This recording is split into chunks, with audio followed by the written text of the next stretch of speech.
Les grandes pyramides. Elles figurent parmi les 7 merveilles du monde antique et sont les seules à exister encore aujourd'hui. Saviez-vous que les pyramides de Gizeh n'étaient pourtant pas uniques en leur genre et qu'elles ne furent même pas les premières? Il y eut d'abord les moyennes pyramides, mais elles n'ont pas si bien marché. Bon, j'arrête de dire des sottises. Pour en revenir à notre histoire, dans l'Égypte ancienne, on croyait que les rois étaient choisis par les dieux pour servir sur terre en tant que médiateurs. Dans l'au-delà, ils étaient censés devenir eux-mêmes des dieux. Le complexe pyramidal fut donc construit pour que le roi dispose de tout ce dont il pourrait avoir besoin dans l'au-delà. Il y avait la pyramide, un palais et des temples. Le tombeau du roi, dans la pyramide, était rempli de tout le nécessaire, des meubles, de la nourriture et des objets d'or. En fait, la première pyramide a été construite 80 ans avant la première pyramide de Gizeh. Au total, il y en avait une centaine. Certaines ne furent pas achevées, car la construction prenait du temps, et tous les pharaons ne vivaient pas assez longtemps pour voir la fin des travaux. Parlons maintenant de la construction elle-même. La plus grande des pyramides de Gizeh est aussi haute qu'un immeuble de 40 étages. Comment diable ont-ils réussi à construire une structure aussi massive il y a 5000 ans, bien avant l'apparition des machines et autres équipements? Nous allons voir ça. Le pharaon Khéops est monté sur le trône vers 2575 avant notre ère, et son architecte a commencé la construction de la plus ancienne et de la plus grande des pyramides de Gizeh. Il a calculé qu'il faudrait utiliser plus de 2 millions de blocs de calcaire pour construire la pyramide, chacun pesant environ 2,5 tonnes, soit à peu près le poids d'un rhinocéros. L'architecte voulait terminer la construction en 20 ans. Pour y parvenir, une pierre devait être transportée et placée toutes les 4 minutes, 24 heures sur 24, 7 jours sur 7 et 365 jours par an, sauf les années bissextiles. Il est donc évident qu'il fallut beaucoup d'ouvriers pour réaliser ce projet. Beaucoup pensent que ce sont des esclaves qui ont travaillé sur le chantier de la pyramide, mais ce n'est pas vrai. Des ouvriers sont venus de toute l'Égypte pour contribuer au chantier, soit environ 25 000 personnes. Les Égyptiens effectuaient toutes sortes de travaux, du travail manuel à la fabrication d'outils en passant par le travail administratif. Ils travaillaient tous environ 10 heures par jour, étaient logés et bien nourris, et menaient globalement une vie plus confortable que celle qu'un Égyptien moyen pouvait s'offrir à l'époque. On suppose qu'ils vivaient dans une ville provisoire située non loin et qu'ils formaient une communauté organisée dirigée par un chef puissant. Les pyramides semblent avoir été conçues pour s'aligner sur les points cardinaux et leurs côtés symbolisent les rayons du soleil. Mais à l'époque, il n'y avait pas de boussole. Les anciens Égyptiens calculaient eux-mêmes les directions, et ce avec une précision étonnante. Pour aligner les pyramides, ils utilisèrent 2 constellations. Le chantier était situé sur la rive ouest du Nil. Cela avait également une signification symbolique. Le soleil se couche à l'ouest, et la vie devait nécessairement en faire autant. La deuxième pyramide de Gizeh fut construite pour le fils de Khéops, le pharaon Khéphren. Elle est un peu plus petite, mais c'est elle qui abrite la célèbre statue du Sphinx sans nez. Bien sûr, à l'origine, il avait un nez. Je vous raconterai bien ce qui lui est arrivé, mais c'est encore un mystère, personne ne le sait vraiment. Les sphinx ont un corps de lion et une tête d'homme. On les considérait comme les gardiens de lieux importants. Ce célèbre sphinx porte la tête du pharaon Khéphren et garde sa pyramide, face au soleil levant. Le sphinx est l'une des plus grandes et des plus anciennes statues du monde. À l'origine, il n'avait pas seulement un nez, il était aussi coloré. Les scientifiques ont découvert des traces de couleur rouge sur son visage. Il est donc fort probable que le sphinx ait été peint de cette couleur. Il y a également des traces de jaune et de bleu sur son corps, une statue plutôt sympa. Jusqu'en 1800 environ, le sphinx était enterré jusqu'aux épaules, mais un aventurier accompagné d'une équipe de 160 hommes le déterra. Mais revenons à notre chantier. Les ouvriers avaient bien sûr besoin de blocs de pierre. Il y avait 2 endroits principaux où l'on pouvait s'en procurer. L'un d'eux se trouvait à proximité du site. Mais cette pierre jaune, tapissée de fossiles, ne convenait que pour l'intérieur de la pyramide. Les blocs de calcaire destinés à l'extérieur furent transportés sur 13 km grâce à des traîneaux de 2,5 mètres de long. Apparemment, il n'était pas trop difficile de les tirer. On mêlait de l'eau à la bonne quantité de sable, et ça glissait bien. 10 personnes suffisaient pour tirer un traîneau transportant une grosse pierre. Étonnamment, Couper des blocs de calcaire n'était pas le plus difficile. Dans le sol, le calcaire est mou et peut être fendu assez facilement. Mais après avoir été exposé à l'air, il durcit. Le plus difficile fut donc de façonner tous ces blocs. Cette étape était cruciale, car la moindre imprécision pouvait entraîner l'effondrement de toute la pyramide. Bien, ces pierres calcaires étaient extraites, transportées sur un traîneau, façonnées. Et ensuite quoi? Comment les disposer? C'est encore un mystère. Les archéologues ont découvert les vestiges d'un système de rampes datant de l'époque de la construction des pyramides. Les historiens s'accordent donc à dire que les Égyptiens ont très probablement conçu un système unique pour déplacer et tirer ces énormes blocs. L'opinion la plus répandue est qu'il y avait plusieurs rampes autour de la pyramide. Il y avait probablement une rampe centrale avec 2 escaliers de chaque côté, construits directement sur les pierres de la pyramide. La rampe grandissait au fur et à mesure que la pyramide s'élevait. On pense que certains ouvriers gravissaient les escaliers en tirant des pierres sur des traîneaux de bois. Mais ce n'est qu'une hypothèse parmi d'autres. D'autres affirment que les rampes se trouvaient autour de la pyramide. D'autres encore qu'elles se trouvaient à l'intérieur. Peut-être que nous ne le saurons jamais, et que le mystère restera entier pour toujours. Le calcaire extérieur de la pyramide était poli avec du sable et de la pierre pour qu'il brille. Au sommet, il y avait un pyramidion en or et en argent, qui scintillait sur l'Égypte comme un deuxième soleil.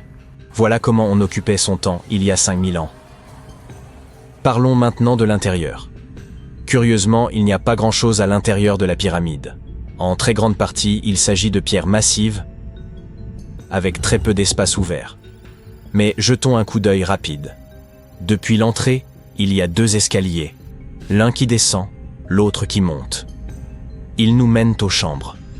Il y en a 3 à l'intérieur. Pourquoi? Apparemment, une chambre funéraire devait être toujours prête au cas où le pharaon aurait rendu l'âme avant la fin des travaux. À mesure que les travaux avançaient, d'autres chambres étaient reconstruites. La dernière était la principale, c'était la chambre du roi, celle où repose Khéops. C'est la plus grande pièce, au cœur de la pyramide, et un grand passage y mène. On l'utilisait probablement pour monter le granit, servant à décorer l'intérieur. On utilisa également du granit pour fabriquer 5 étages de poutres destinés à soutenir la structure. Et apparemment, ça a bien tenu étant donné que la pyramide est restée debout pendant des siècles. Malheureusement, aucune de ces chambres ne comporte de hiéroglyphes. Si vous voulez en voir, vous devez aller voir les tombes décorées situées près des pyramides. Ces œuvres sont des représentations de la culture et de la vie quotidienne de l'Égypte ancienne. Leurs textes permettent aux chercheurs d'étudier la langue et la grammaire. Les trésors qui se trouvaient autrefois dans les pyramides ont été emportés par des pilleurs. Il existe aussi de nombreux tunnels et passages secrets à l'intérieur des pyramides. Mais aujourd'hui encore, personne n'en connaît le plan complet. Cela fait des années que les scientifiques envoient des robots munis de caméras à l'intérieur. Mais il y a encore beaucoup de choses que nous ignorons. Aujourd'hui, ils se servent de rayons X pour scanner les pyramides de l'extérieur, sans entrer. Alors oui, les anciens Égyptiens ont bien créé un mystère que personne n'a réussi à percer en 5000 ans. Nous sommes en 1923. 2 adolescents se faufilent hors de chez eux au milieu de la nuit à Florida City. Selon la rumeur, un homme construisait tout seul un château de pierre. Mais chaque fois que quelqu'un essayait de voir ce que l'homme faisait, il s'arrêtait de travailler. Les adolescents, curieux, ont réussi à pénétrer dans le jardin d'Ed et ont vu quelque chose qu'ils ont plus tard décrit comme véritablement magique. Ils ont vu des pierres flotter comme des ballons à l'hélium. L'homme était capable de déplacer jusqu'à 30 tonnes sans l'aide de personne pour bâtir son château. Nul n'était autorisé à le voir travailler, mais il parlait fièrement de son projet dans toute la ville. Et quand les gens lui demandaient comment il faisait pour construire un château de pierre de ses propres mains, il répondait simplement « J'ai percé le secret des pyramides ». Cette histoire commence en Lettonie, le pays d'origine d'Edward Lidskalnin. Edward est né dans un petit village le 12 janvier 1887. Il a grandi dans une famille de maçons, ce qui explique sans doute sa connaissance des techniques de construction anciennes. Cependant, c'était un enfant maladif et il était incapable de porter de lourdes charges ou de pratiquer une activité physique intense. Un revers de fortune a décidé du destin d'Edward lorsqu'il avait 26 ans. l'amour de sa vie, a rompu leur fiançailles et Ed, le cœur brisé, a décidé de déménager aux États-Unis. Il a vécu dans divers États américains avant de finalement s'installer en Floride où son aventure a commencé. Ed a passé des années à chercher une terre où construire la maison de ses rêves. Les bonnes terres agricoles ne l'intéressaient pas. Lorsque les gens lui demandaient pourquoi, il ne répondait que par un sourire. Finalement, il s'est décidé pour un terrain et l'a acheté contre les recommandations de ses plus proches amis. Le sol était rocheux et par conséquent incultivable. Mais il était parfait pour ce qu'il cherchait à faire. Les amis d'Ed le décrivaient souvent comme quelqu'un d'excentrique. Lorsqu'on lui demandait pourquoi il voulait construire une maison, il se contentait de répondre « C'est pour l'amour de mes 16 ans. Un jour, elle reviendra. » Puis il changeait de sujet de conversation. Il a fallu environ 30 ans à Ed pour terminer le château de corail et il a tout fait tout seul. Il ne travaillait que la nuit et ne laissait jamais personne voir ce qu'il faisait. Le château de corail est un ouvrage rempli de mystères.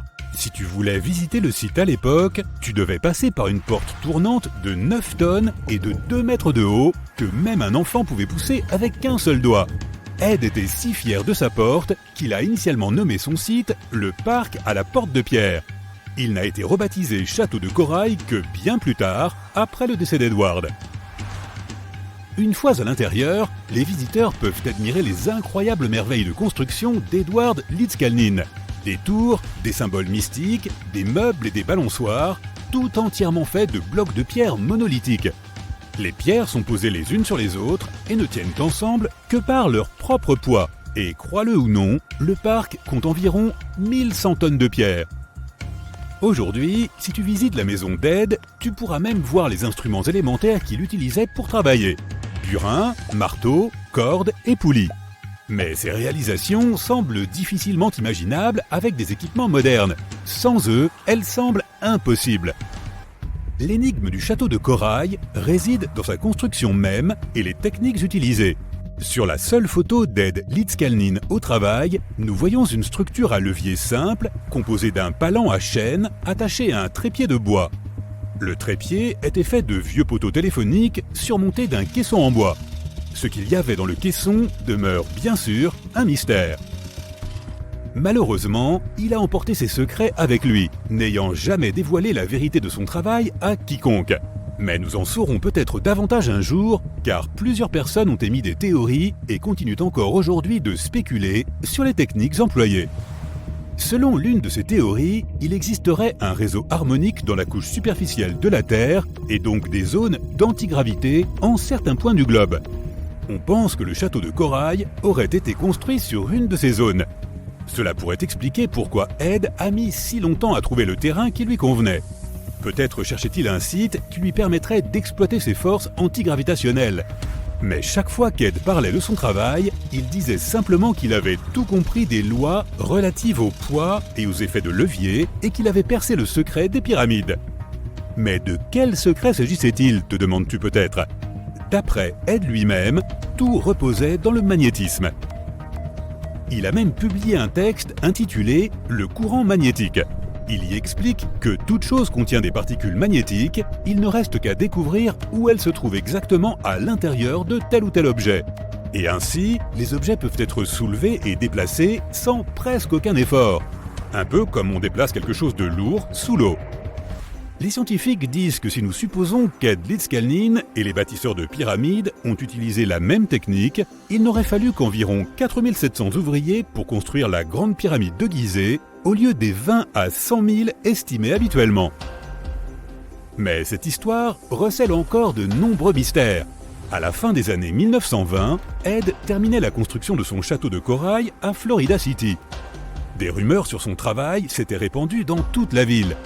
Les gens disaient qu'Ed cachait de l'argent quelque part dans sa maison. Une nuit, un groupe d'hommes a attendu qu'Ed se trouve seul pour s'introduire dans le château et le cambrioler. Ils n'ont pas trouvé d'argent et n'ont heureusement pas fait de mal à Ed. Mais les jours suivants, celui-ci a décidé qu'il valait mieux qu'il quitte ces terres.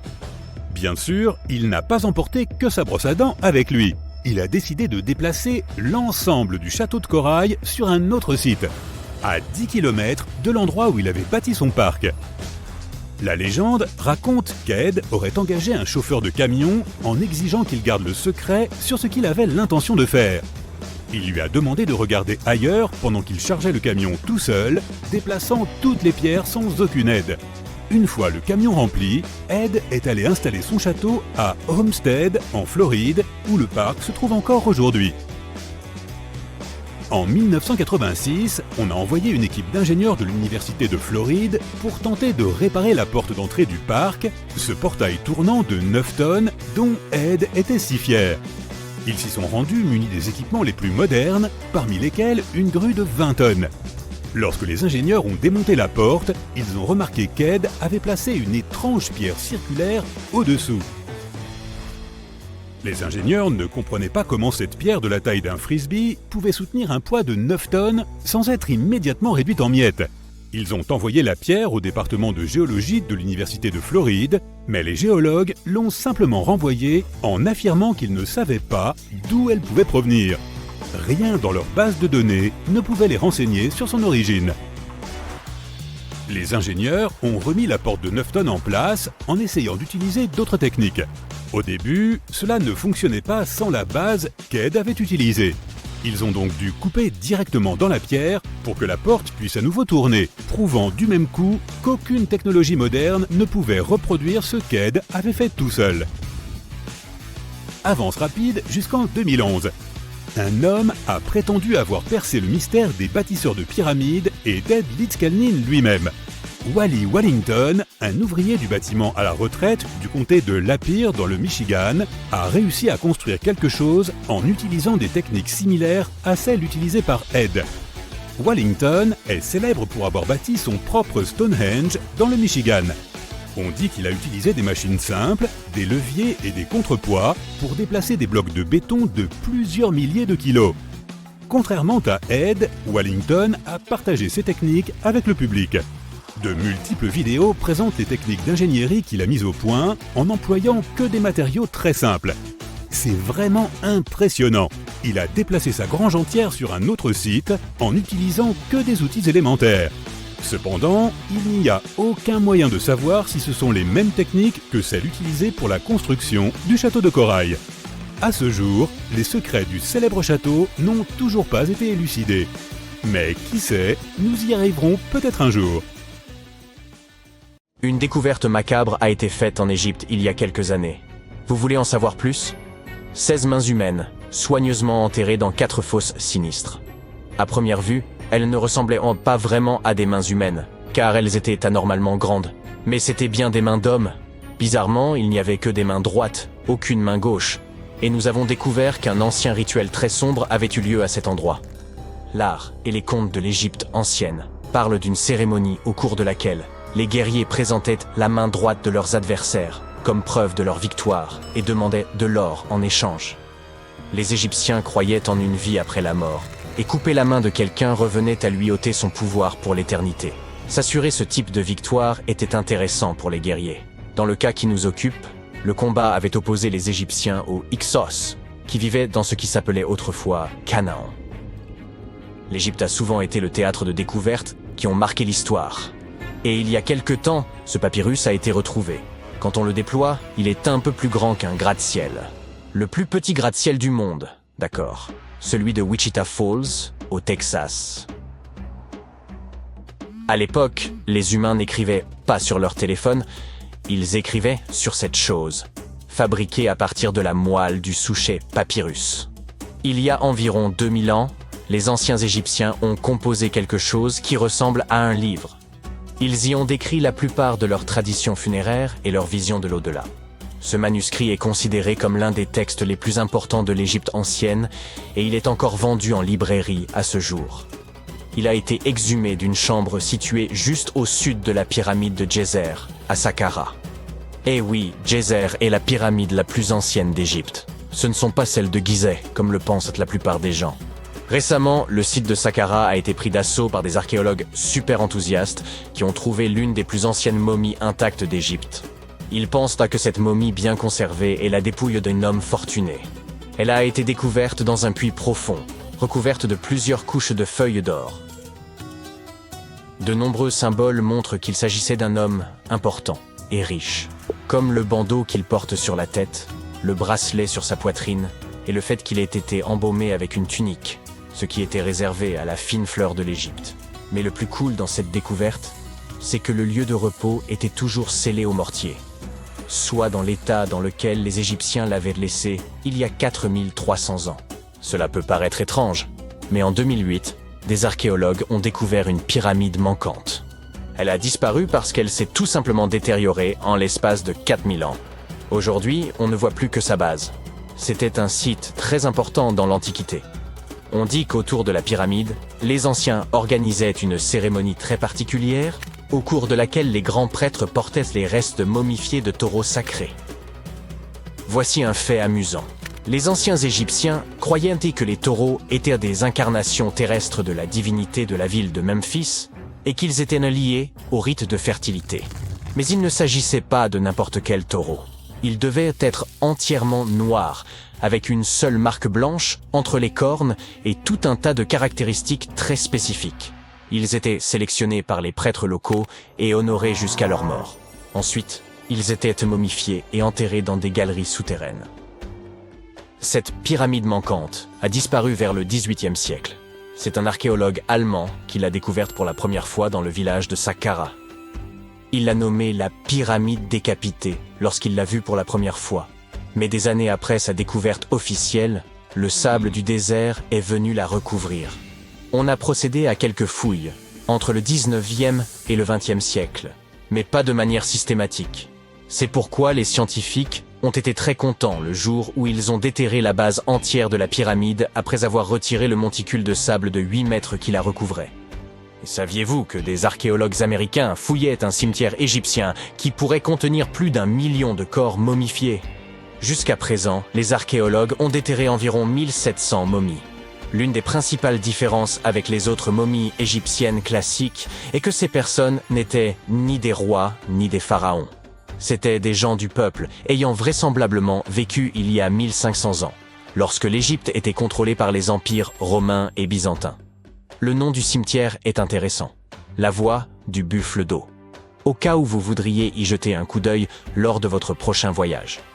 Outre les taureaux et les buffles, les Égyptiens de l'Antiquité aimaient aussi les babouins. Y a-t-il une logique dans tout ça? Au début du XXe siècle, des archéologues ont découvert un site rempli de babouins momifiés dans un endroit appelé la vallée des singes. Un animal n'aurait pas été momifié s'il n'était pas considéré comme important.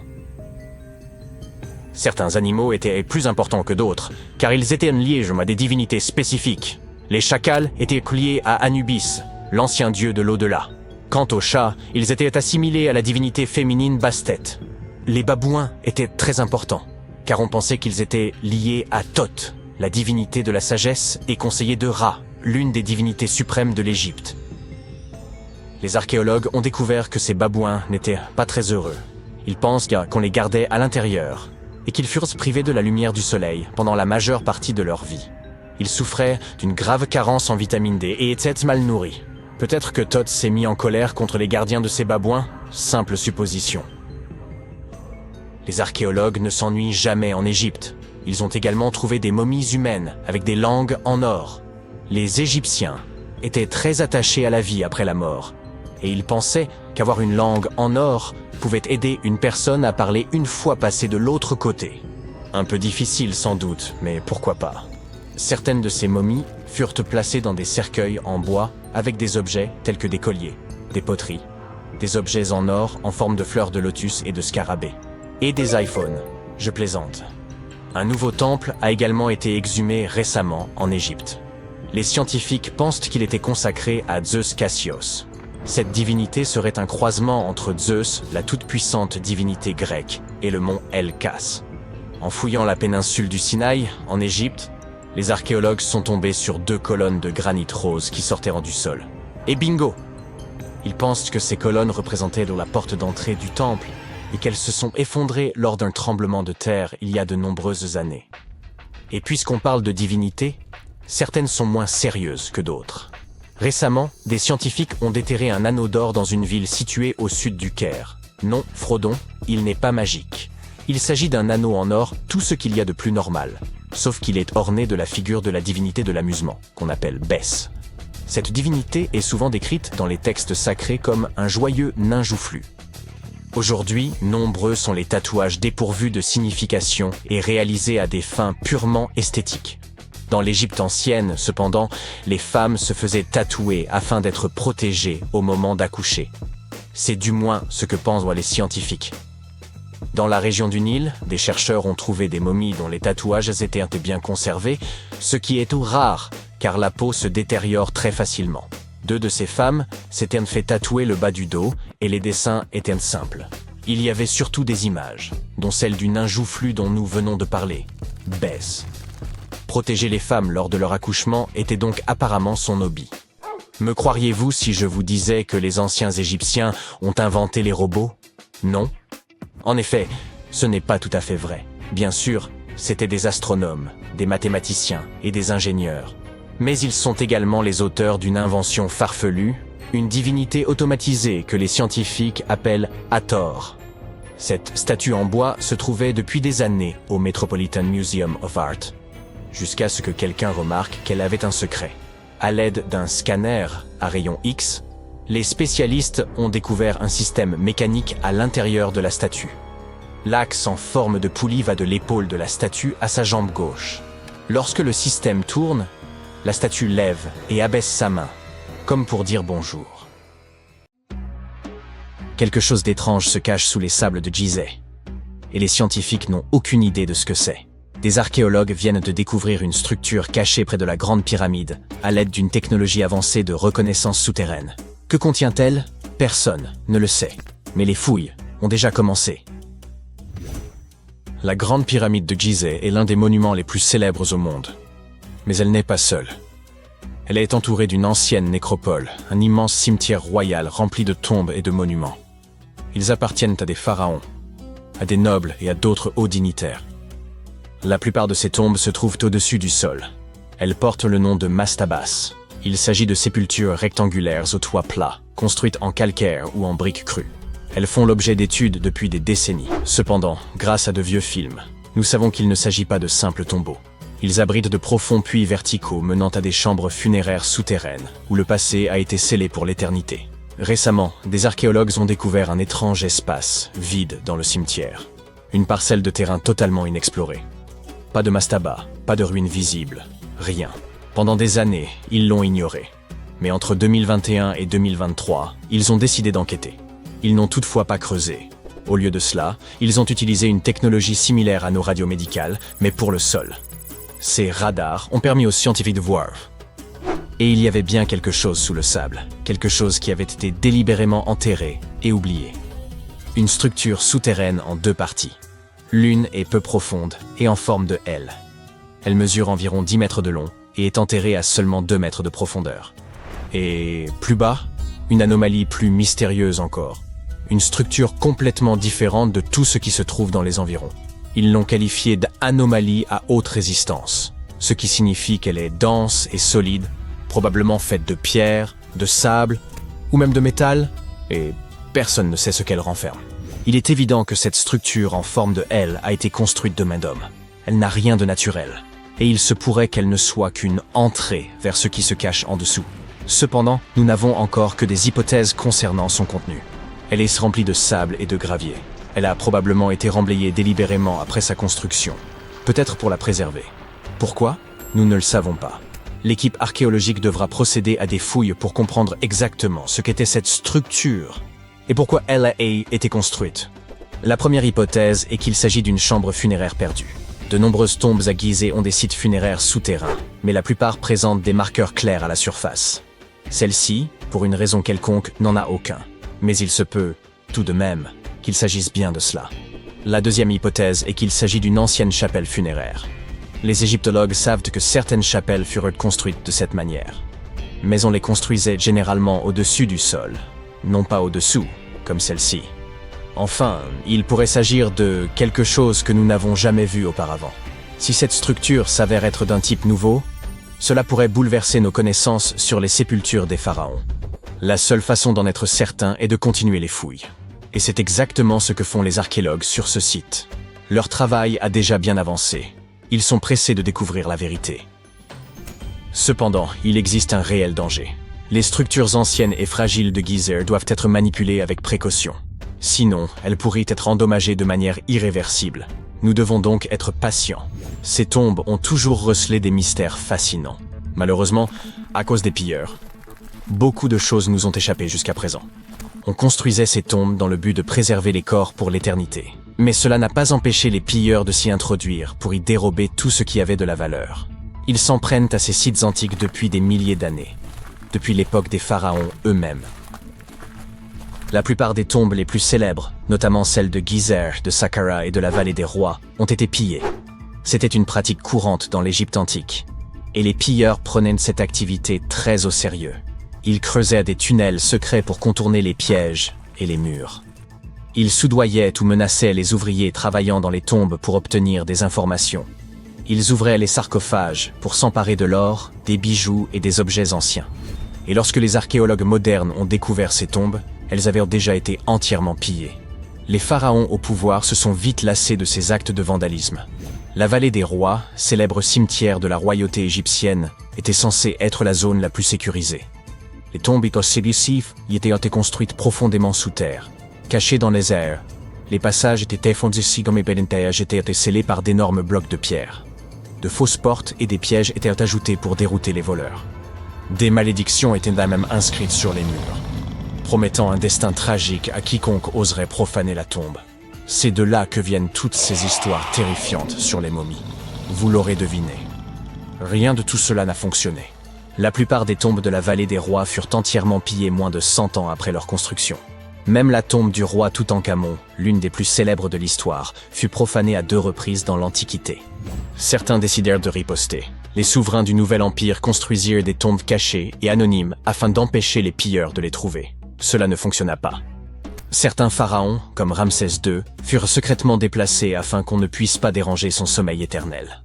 Cela n'a eu aucun effet. Les pilleurs de tombes ont toujours triomphé. En effet, il ne s'agissait pas de simples voleurs, mais d'individus habiles, organisés et bien informés. Ils savaient exactement où chercher. Beaucoup d'entre eux avaient participé à la construction de ces sites et savaient où se trouvaient les entrées. S'ils ne pouvaient pas enfoncer les portes, ils creusaient à travers les murs, les sols ou même les plafonds pour pénétrer à l'intérieur. Ils travaillaient rapidement, souvent dans les années qui suivaient la fermeture des tombes, avant que tout le monde oublie où se trouvaient les objets de valeur. La pyramide de Khéops, située à côté de cette structure récemment découverte, a été pillée bien avant l'époque moderne. La seule chose qui restait à l'intérieur lorsque les explorateurs sont arrivés, un coffre en granit vide là où se trouvait autrefois le sarcophage. Malheureusement, il ne s'agit pas seulement d'or. C'est l'histoire elle-même qui disparaissait à chacun de ces raids. Les Égyptiens de l'Antiquité consignaient par écrit et en détail ce qu'ils enterraient et où ils le faisaient. Ainsi, lorsque les archéologues comparent ces listes avec ce qu'ils trouvent, ils peuvent voir ce qui manque, c'est-à-dire souvent tout ce qui a de la valeur. La plupart des artefacts ne finissent pas dans les musées, mais disparaissent dans des collections privées où ils ne peuvent plus jamais être étudiés. Ce qui est bien sûr tout à fait injuste. En fait, quelques pays en ont eu assez et ont commencé à promulguer des lois afin de récupérer les pièces historiques auprès des collectionneurs privés. En Italie, si vous possédez une pièce antique romaine, vous devez prouver que vous l'avez obtenue légalement. La Chine recherche elle aussi activement les pièces volées et doit trouver des moyens de les récupérer auprès des collectionneurs occidentaux. En Égypte, de nouvelles lois ont été votées afin d'interdire aux particuliers de posséder des objets anciens. D'autres pays, comme les États-Unis, le Royaume-Uni, l'Allemagne ou la Suisse, n'ont aucun problème avec le fait que des personnes fortunées possèdent leur histoire. Le British Museum est presque entièrement constitué d'objets pillés. Les empires européens ont envahi la moitié de la planète et ont ramené chez eux tout ce qui leur plaisait. Leurs musées leur regorgent souvent de tels vestiges. Malheureusement, ils refusent la plupart du temps de les restituer. Prenons l'exemple de la pierre de Rosette. Elle a été dérobée en Égypte par l'armée de Napoléon. Elle a ensuite été volée par les Britanniques après leur victoire sur les Français. L'Égypte réclame sa restitution depuis des années, mais toujours sans succès. Ou encore les marbres du Parthénon. Ces magnifiques sculptures grecques monumentales ont été dérobées à Athènes par un lord britannique au XIXe siècle. La Grèce réclame leur restitution depuis lors, mais le Royaume-Uni n'est pas disposé à les rendre. Et c'est sans parler des innombrables artefacts mésoaméricains dispersés dans divers musées à travers le monde. Les explorateurs européens ont pillé les temples mayas et aztèques, emportant statues, bijoux et objets sacrés. Et aujourd'hui, le Mexique se bat pour les récupérer.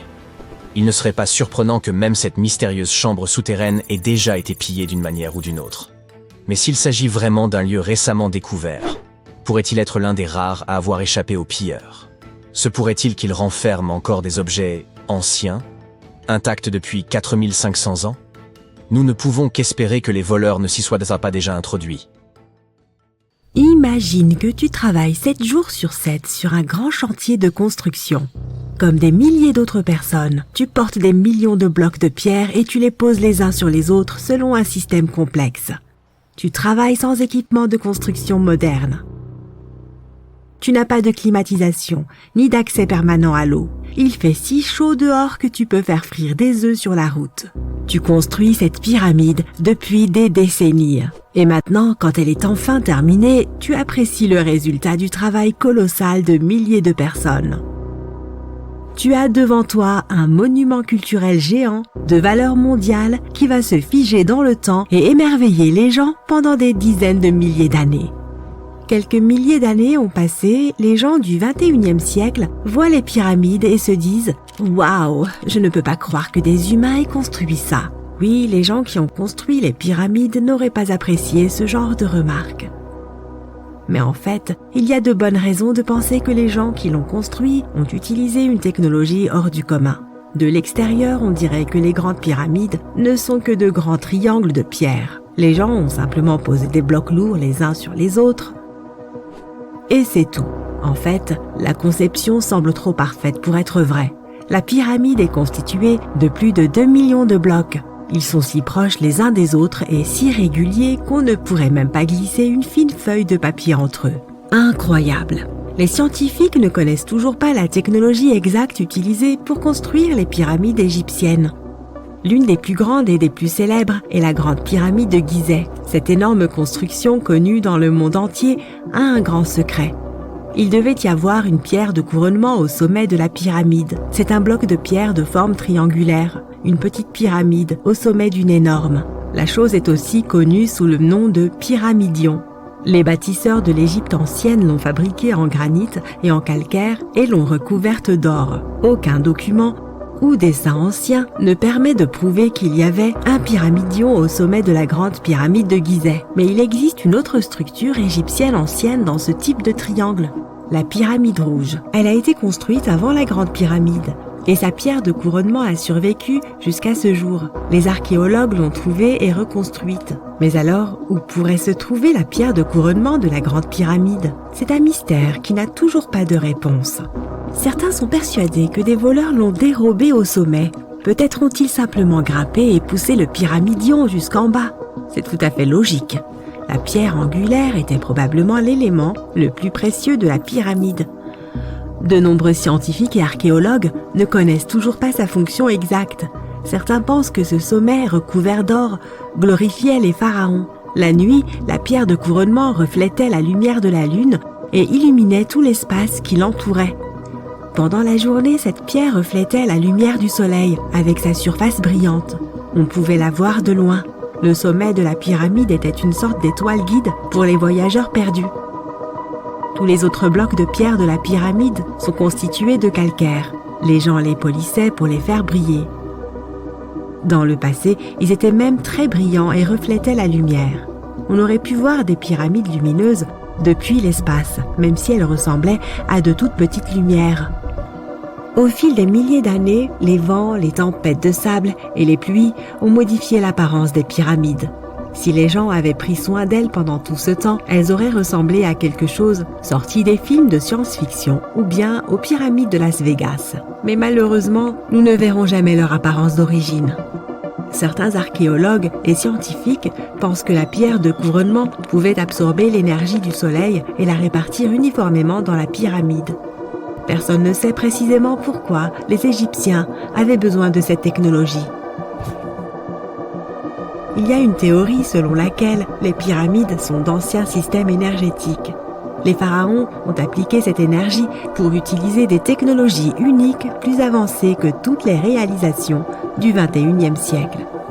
Et la forme triangulaire des pyramides était idéal pour stimuler cette énergie électromagnétique. En théorie, le rayonnement solaire ou les forces électromagnétiques s'accumulent au sommet de la pyramide, remplissent les pièces intérieures, puis descendent le long des murs jusqu'à la base. Toute déformation de la surface pourrait empêcher le flux de se répandre. Ils ont donc dû créer une surface parfaitement lisse. C'est pourquoi ils ont installé les blocs de manière que personne ne puisse glisser une aiguille ou une lame de rasoir entre ceux-ci. Beaucoup de gens croient à cette théorie parce qu'ils ont construit les pyramides en calcaire. Ce matériau peut retenir l'énergie en son sein. Dans la partie intérieure, ils ont créé des dépôts de granit pour provoquer l'ionisation de l'air, c'est-à-dire pour créer une charge électrique. Ils ont également creusé des canaux sous la pyramide pour que l'eau puisse transmettre l'électricité. Et au sommet, ils ont placé une pierre de couronnement en or, le meilleur conducteur d'électricité. C'est ainsi que l'on obtient un grand générateur d'électricité. Différentes cultures ont utilisé des technologies similaires pour créer de l'électricité dans le monde entier. Mais ce ne sont que des théories. Si cela avait fonctionné, l'humanité aurait utilisé ces technologies aujourd'hui. On trouve des traces de l'industrie métallurgique, de la chimie, de l'ingénierie, de la physique, des mathématiques et de l'astronomie dans certains documents anciens. La plupart des scientifiques ne croient pas à toutes ces choses. Nous connaissons les étapes détaillées du développement de ces technologies dans différentes cultures. Au XXIe siècle, les scientifiques, les historiens et les anthropologues peuvent suivre l'évolution de tous les appareils modernes. Si les gens avaient créé certaines inventions technologiques dans les temps anciens, l'histoire du monde aurait été différente. Peut-être que toutes les réalisations de l'Antiquité auraient pu être effacées de la surface de la Terre par des cataclysmes mondiaux. Et cela peut nous arriver à nous aussi. Imagine seulement comment les gens retrouveraient un ordinateur portable dans 5000 ans. Ils ne comprendraient peut-être pas de quel type d'appareil il s'agit. Une autre merveille égyptienne entourée de mystères est la statue du Sphinx. Les Égyptiens l'ont taillée dans une seule pièce gigantesque de calcaire. Il y a environ 4500 ans. Mais les scientifiques ne savent toujours pas la date exacte de sa construction ni qui l'a construite. Les Égyptiens ont peint le Sphinx de différentes couleurs, de sorte que son aspect était beaucoup plus brillant et plus vif dans un passé lointain. Il brillait tout comme les grandes pyramides. Quoi qu'il en soit, le temps n'a pas seulement changé son apparence, mais aussi son nom. Au départ, les Égyptiens l'appelaient Ori-Mekhet. Les Grecs l'ont rebaptisé Sphinx quelques centaines d'années après sa construction. Il soulignait la grandeur des souverains d'Égypte. Il remplissait également la fonction symbolique d'un chien de garde qui surveillait la tombe du pharaon et les chemins qui menaient à celle-ci. Cette version semble réaliste, puisque les archéologues ont découvert de nombreuses entrées secrètes au pied du Sphinx. Peut-être que ces pièces et ces tunnels complexes mènent à des salles souterraines contenant des trésors. Et les trésors ne sont pas toujours de l'or ou des bijoux. Selon les légendes et les théories, le Sphinx garde la salle des archives où sont stockées toutes les connaissances de l'humanité. Les informations sur l'ancien état mythique de l'Atlantide pourraient se trouver ici. Tu peux trouver de nombreuses cartes détaillées des donjons internes du Sphinx sur Internet. Elles montrent des structures de 12 étages de profondeur sous la statue. On dirait une petite ville remplie d'or, de parchemins de savoir et de divers artefacts anciens. Mais on ne peut pas croire toutes ces cartes. Ce ne sont que des théories. Plusieurs milliers d'années se sont écoulées, mais les gens ont en réalité très peu d'informations sur ce sujet. Les archéologues savent qu'il y a encore beaucoup de choses étranges et passionnantes à propos du Sphinx qui n'ont pas encore été découvertes. Les gens du coin ont souvent peur de faire des recherches car ils croient qu'ils peuvent réveiller quelque chose de terrible, des profondeurs souterraines. Par conséquent, ce sont surtout des scientifiques d'autres pays qui mènent les fouilles. En 1998, des scientifiques ont découvert d'étranges tunnels qui menaient à des pièces vides sous le Sphinx. Ils ont constaté que des personnes avaient essayé de passer par ces tunnels dans le passé. Et il est possible que ces personnes aient emporté tous les trésors qui s'y trouvaient. Une des légendes dit qu'un puissant artefact se trouve sous le Sphinx. Son pouvoir pourrait changer le monde entier, mais les habitants le cachent car il pourrait nuire à la planète. Certains pensent que l'on peut trouver des preuves de technologie inconnue peintes sur les murs de granit des tombes des pharaons. Mais le plus probable est que ces peintures et ces signes nous racontent juste les mythes et les légendes de l'Égypte ancienne. Mais que se passe-t-il si les symboles et les dessins égyptiens sont des instructions détaillées pour utiliser les technologies anciennes? Et si les habitants qui vivaient à cette époque pensaient les gens dans le futur ne seront pas capables d'obtenir de l'énergie par eux-mêmes, alors laissons-leur des instructions détaillées. Quoi qu'il en soit, il existe de nombreuses énigmes et théories. En réalité, la recherche de réponses est une entreprise dangereuse, car il n'est pas facile de pénétrer dans les salles souterraines. Les fouilles peuvent détruire la structure de l'ensemble du sphinx. Toute personne qui se trouve dans les tunnels peut se perdre et ne jamais retrouver son chemin. En plus, cela coûte beaucoup d'argent. En fait, ce qui serait génial, c'est que des chercheurs puissent inventer un appareil qui pourrait scanner les zones souterraines et nous montrer des plans détaillés. Vous avez vu un bon film d'horreur récemment? Si vous êtes fan de ce genre, vous savez apprécier une bonne intrigue. Et si je vous disais qu'il n'y a pas meilleur scénariste que Mère Nature? Les catastrophes de l'Antiquité étaient plus effrayantes que n'importe quel film d'horreur d'aujourd'hui. Des tsunamis aux éruptions volcaniques. Vous serez choqués par l'ampleur de ces événements. La catastrophe naturelle qu'il faut absolument éviter, c'est le tsunami. Ces gigantesques murs d'eau déferlent sur les côtes et emportent tout sur leur passage. Et ils ne datent pas d'hier. Les scientifiques ont pu établir une chronologie à partir de quelques traces laissées par les plus grands tsunamis. Dans le nord du Chili, un gros rocher se dresse au-dessus de l'océan Pacifique. Derrière lui, un désert à perte de vue. Cette pierre de 44 tonnes n'a rien à faire ici. C'est le résultat d'un tsunami. Des vagues de la hauteur d'un immeuble de 6 étages ont transporté des blocs rocheux comme des cailloux. Les chercheurs estiment que ce phénomène s'est produit en 1420. Mais comment peuvent-ils le savoir? Au XVe siècle, il n'y avait pas de documents écrits dans la région. Mais les détectives se sont mis au travail. Les archéologues ont découvert qu'à peu près à la même époque, un tsunami s'est produit au Japon, de l'autre côté de l'océan Pacifique.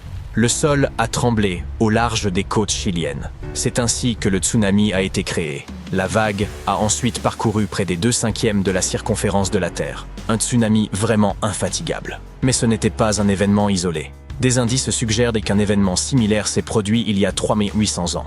À cette époque, les peuples anciens avaient décidé d'abandonner leur village côtier. Ils se déplaçaient vers l'intérieur des terres. Comment savaient-ils qu'il était temps de partir? Il existe des traces d'érosion causées par de forts courants, signe révélateur d'un ancien tsunami. Comme vous l'avez appris dans vos manuels scolaires, l'oxygène représente 21% de l'air que nous respirons.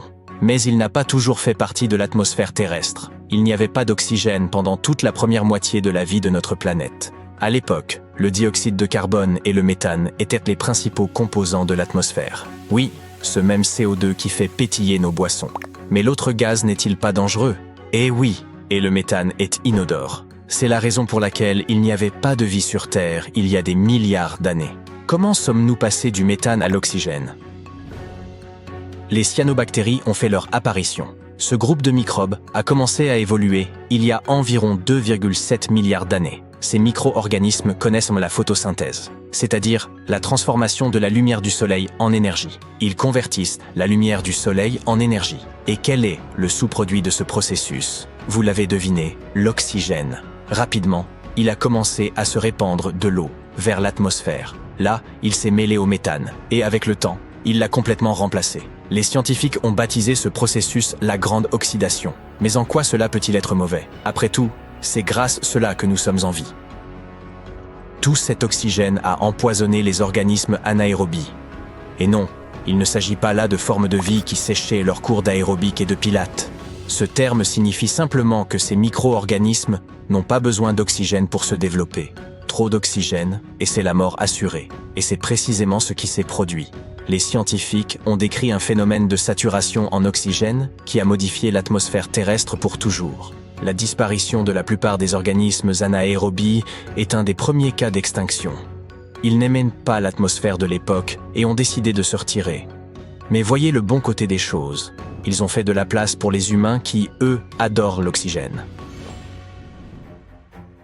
Direction la Turquie. Non, pas les stations balnéaires que les touristes visitent en été, mais la région d'Anatolie, dans le sud-est du pays. On trouve à Göbekli Tepe les temples les plus anciens du monde. Il remonte à la période néolithique. Les scientifiques y ont trouvé un pilier de pierre qui raconte l'histoire d'une ancienne catastrophe. Ils supposent que ce pilier est commémoratif. Aujourd'hui encore, l'homme construit des structures similaires pour marquer un événement important.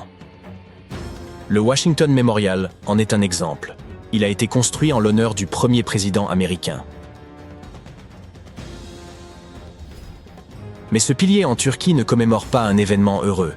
Les scientifiques pensent qu'il témoigne d'un événement dévastateur, une comète venue s'écraser sur Terre. L'événement a dû être terrible. Le monument comporte également d'autres signes. Ces symboles correspondent à la configuration des étoiles du ciel nocturne de l'année 1950 avant notre ère. Cette date a stupéfié les chercheurs, car elle correspondait à leurs recherches antérieures sur un échantillon de carottes de glace au Groenland. Ils avaient découvert qu'un fragment de comète avait heurté notre planète à peu près à la même époque. Le site archéologique était peut-être un ancien observatoire. Et ceux qui y travaillaient ont été témoins d'un événement cataclysmique. L'impact a dû être si puissant qu'il a modifié l'axe de rotation de la Terre. Il s'agit du pôle imaginaire qui traverse notre planète de haut en bas. Cette ancienne comète a dû être très puissante pour déséquilibrer la Terre entière. Avez-vous entendu parler de la ville de Tal el-Hammam dans la vallée du Jourdain? La raison pour laquelle vous répondez probablement par la négative est que cette ville n'existe plus aujourd'hui. Elle a complètement disparu vers l'an 1650 avant notre ère. Elle était l'une des 3 villes principales de cette partie du Moyen-Orient. Ensemble, ces 3 villes avaient une population supérieure à celle de Palm Springs aujourd'hui. À l'époque, Tal el-Hammam était une métropole. Elle possédait même des gratte-ciel, des immeubles de 5 étages construits en briques crues. Mais les archéologues ont découvert d'étranges marques sur ces briques. Les briques avaient fondu sous l'effet de températures élevées. Au feu. Une catastrophe avait provoqué un incendie majeur. Les découvertes archéologiques nous ont permis de connaître la cause de ces dégâts, un caillou venu de l'espace. Mais alors, où est le cratère? Cette comète ou cet astéroïde n'a jamais atteint le sol. Il s'est désintégré avant car il se déplaçait à très grande vitesse. On appelle ces événements des explosions aériennes. La plus grande explosion de météores observée s'est produite à Tunguska, dans le nord de l'Asie, en 1908. Les scientifiques estiment que l'explosion de Tal el-Hammam s'est produite à 4 km au-dessus de la ville. Cet événement a libéré énormément d'énergie. La température de l'air a rapidement atteint 2000 degrés Celsius. C'est assez chaud pour que le tissu et le bois s'enflamment en un instant. Les briques de terre crues et le métal commencent à fondre lorsqu'ils sont exposés à pareille chaleur. C'est ce qui expliquerait les indices découverts par les scientifiques. Mais il y a eu une autre découverte, du sel. L'événement a été si puissant qu'il a répandu du sel dans toute la région de la mer Morte. Tout agriculteur vous dira qu'un sol salé ne fait pas bon ménage avec les cultures. Les gens ont commencé à quitter la zone, ils ne pouvaient plus rien cultiver. Imaginez une île de village blanc entourée d'une mer bleu saphir. Un tel endroit existe dans la réalité. Il s'agit de l'île de Santorin. Mais cet endroit cache en réalité une histoire de destruction. L'île est d'origine volcanique. C'est une violente éruption qu'il a créée il y a environ 3000 ans. Aujourd'hui, il y a 2 îles. La plus grande a la forme d'un fer à cheval.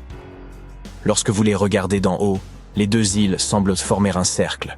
C'est parce qu'elles formaient autrefois une seule et même terre. Elles comportaient une grande montagne et étaient de forme ronde. Mais tout a changé presque du jour au lendemain. L'une des plus grandes éruptions volcaniques de l'histoire de l'humanité a déchiré Santorin. La terre a tremblé, des tsunamis se sont formés et des nuages de cendres ont envahi le ciel. Une image effrayante. Les gens ont ressenti l'éruption à des centaines de kilomètres de là. Une fois l'éruption terminée, l'eau de mer s'est engouffrée dans la caldeira de l'ancien volcan. C'est pourquoi l'eau de la lagune a une si belle couleur. Si les scientifiques en savent autant sur le passé de Santorin, c'est grâce à un assistant improbable, un arbre, le genévrier pour être exact. Son bois aromatique est utilisé pour plein de choses, des meubles à la fabrication de crayons. Sur l'île grecque, ces cernes ont révélé l'histoire de l'ancienne éruption. Lorsqu'un arbre grandit, il ne se contente pas de monter. Il s'étend aussi en largeur. Chaque nouvelle couche d'écorce ajoute un anneau au tronc. Il faut 1 an pour qu'un anneau se forme. Et l'un des anneaux de cet arbre était anormalement pâle. Les scientifiques ont fait le calcul, et ils ont obtenu la date de l'éruption, 1560 avant notre ère.